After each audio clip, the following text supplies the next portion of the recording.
తెలంగాణలో విద్యా సంస్థలు ఉన్నాయా లేదా మదర్సాలు ఉన్నాయా?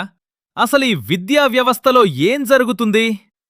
నిన్న ఆర్మూర్లో కల్మ చదవాలి అన్న ఘటన మరువకముందే ఈరోజు సక్సెస్ స్కూల్ సైదాబాద్లో కల్మా చదవాలని డైరీలో కూడా రాసిచ్చారు.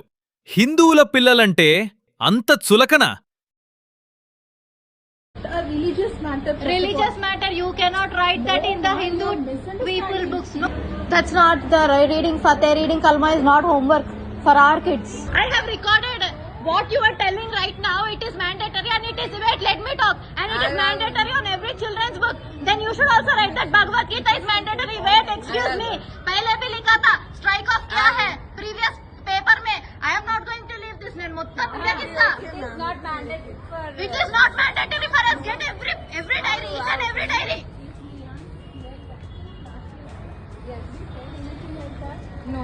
Then actually teacher రాయడమే తప్పు. రాయొద్దు. ఎందుకు రాస్తారు? ఎందుకు రాస్తారు? బై మిస్టేక్ ఎట్లా రాస్తారు? బుర్ర ఉండి కావాలని బై మిస్టేక్ ఎట్లా రాస్తారు? it's your